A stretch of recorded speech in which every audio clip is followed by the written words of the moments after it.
Bismillahirrahmanirrahim. Assalamualaikum warahmatullahi wabarakatuh. Apa kabar hari ini teman-teman? Semoga selalu sehat dan tetap semangat.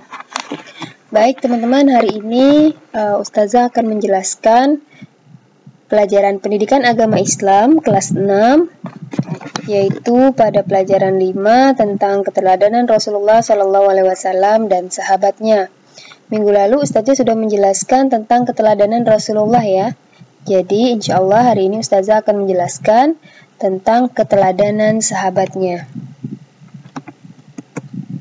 Nah, tapi sebelum kita mulai pembelajaran hari ini, marilah bersama-sama kita melafazkan basmalah. Bismillahirrahmanirrahim. Nah, teman-teman, di sini kita akan mengenal kepemimpinan sahabat Rasulullah ya. Jadi sahabat Rasulullah itu sebenarnya ada banyak sekali. Namun di sini yang akan kita bahas adalah sahabat Rasulullah yang bergelar Khulafaur Rasyidin, atau yang artinya adalah pengganti yang mendapatkan petunjuk. Nah, jadi mereka-mereka ini adalah pengganti Rasulullah kepemimpinan Rasulullah SAW ketika beliau sudah wafat. Nah, untuk kepemimpinan yang pertama atau khalifah yang pertama, jadi ini biasa disebut khalifah ya teman-teman ya. Jadi khalifah yang pertama itu adalah Abu Bakar. Nah, Abu Bakar ini memimpin dari tahun 632 Masehi sampai 634 Masehi. Jadi di sini kurang lebih 2 tahun ya Abu Bakar memimpin. Kemudian setelah itu digantikan oleh Umar bin Khattab. Nah, Khalifah Umar bin Khattab itu memimpin dari tahun 634 sampai 644 Masehi. Jadi kurang lebih sekitar 10 tahun ya kepemimpinan Umar bin Khattab. Kemudian dilanjutkan dengan Utsman bin Affan. Nah, Utsman bin Affan ini memimpin mulai dari tahun 644 Masehi sampai 656 Masehi. Jadi kalau kita hitung kurang lebih 12 tahun Utsman bin Affan memimpin kekhalifahan pada saat itu. Nah, kemudian yang terakhir itu adalah Ali bin Abi Thalib. Nah, Ali bin Abi Thalib memimpin dari tahun 656 Masehi sampai 661 Masehi. Jadi kalau kita hitung kurang lebih 5 tahun ya kepemimpinan Ali bin Abi Thalib. Nah, keempat sahabat Rasulullah ini bergelar Khulafaur Rasyidin, nah, seperti yang Ustazah jelaskan sebelumnya. Nah, ini adalah cara mudah untuk menghafal urutan ya, menghafal urutan. Kadang kita biasa suka tertukar. Yang pertama siapa, kedua siapa, dan seterusnya. Nah, jadi bisa disingkat dengan Abu Musal. Abu Musal, AB itu adalah Abu Bakar ya. UM itu adalah Umar. US itu adalah Utsman, dan AL itu adalah Ali. Jadi bisa kita singkat Abu Musal, Abu Bakar, Umar, Utsman, dan Ali bin Abi Thalib. Oke, sekarang kita akan bahas satu persatu kepemimpinan sahabat Rasulullah. Yang pertama adalah Abu Bakar. Nah, Abu Bakar adalah khalifah pertama ya. Jadi teman-teman, Abu Bakar ini bukan nama aslinya ya teman-teman ya. Abu Bakar ini adalah gelar. Nama aslinya adalah Abdullah bin Abi Khuwaifah At-Taimi. Ustazah ulangi lagi, nama aslinya adalah atau nama lengkapnya adalah Abdullah bin Abi Khuwaifah At-Taimi. Nah, lahir pada tahun 571 Masehi. Kemudian Abu Bakar ini juga merupakan mertua dari Rasulullah, yang mana Rasulullah SAW menikahi putri Abu Bakar yang bernama Siti Aisyah radhiyallahu an.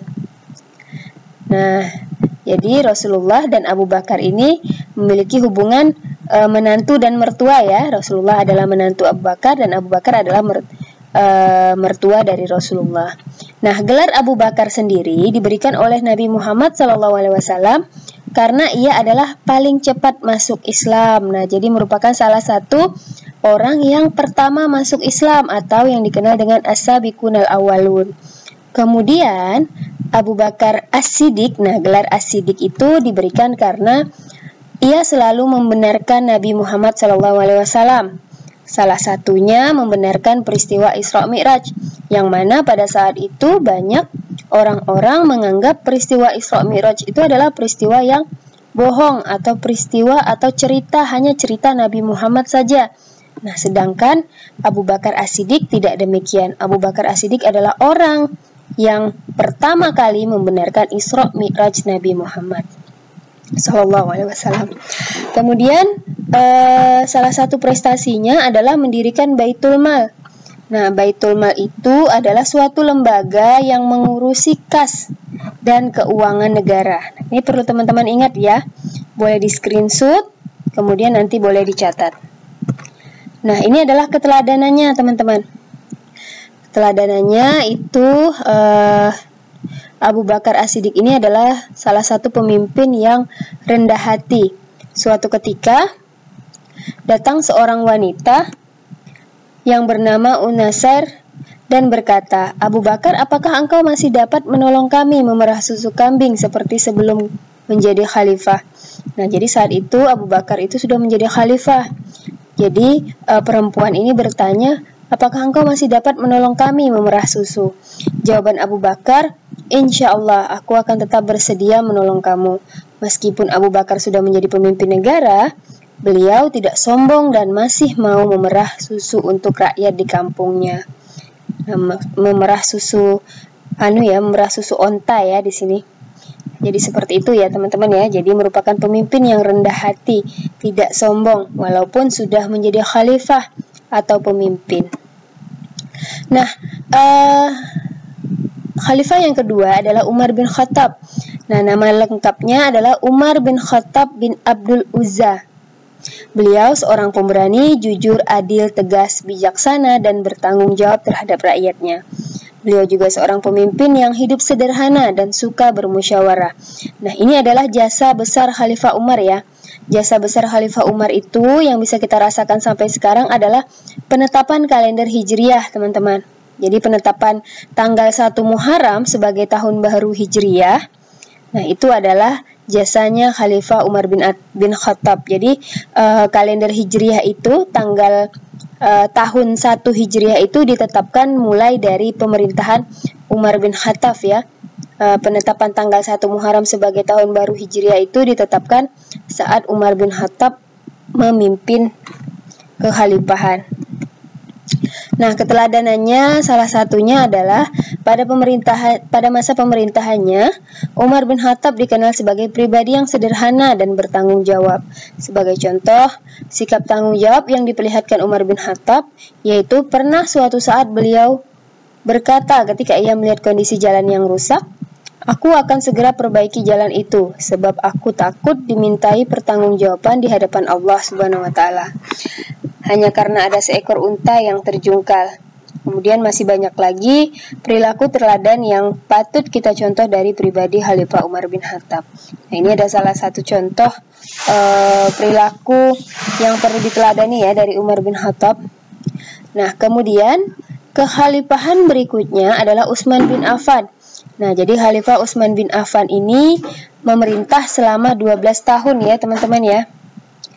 Nah, kemudian beliau juga dikenal sebagai orang kaya dan dermawan. Bukti kedermawanan Utsman bin Affan ini yaitu pada masa pemerintahan Abu Bakar.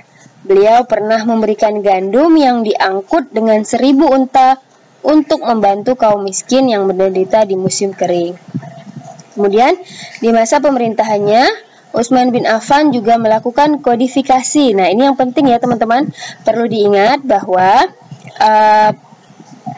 prestasi yang dicapai Utsman bin Affan itu adalah beliau melakukan kodifikasi atau penyusunan kitab Al-Quran, yang mana itu tidak terfikirkan oleh khalifah-khalifah sebelumnya untuk membukukan Al-Quran. Nah, ini didasari karena beliau khawatir banyak ayat-ayat Al-Quran nanti yang tercecer. Oleh karena itu, beliau berinisiatif untuk membukukan Al-Quran ke dalam suatu buku yang dinamai dengan mushaf saat itu. Nah, kemudian beliau membentuk panitia penyusunan Al-Quran. Nah, ini diketuai oleh Zaid bin Sabit. Nah, Zaid bin Sabit ini juga salah satu sahabat Rasulullah ya, teman-teman. Dengan anggotanya adalah Abdullah bin Zubair dan Abdurrahman bin Haris. Nah, mereka menyusun atau membukukan Al-Quran.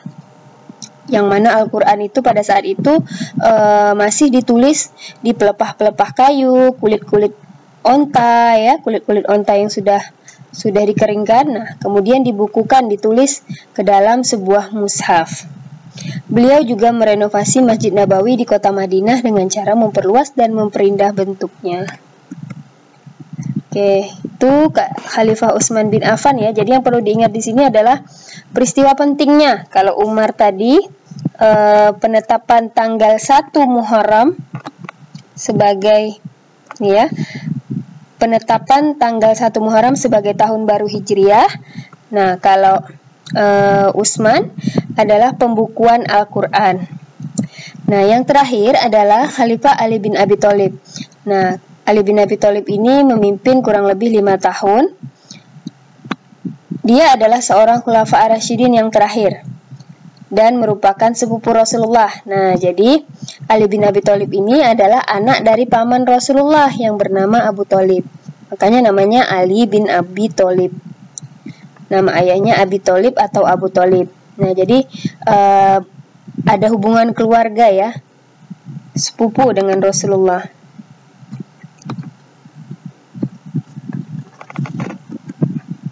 Oke.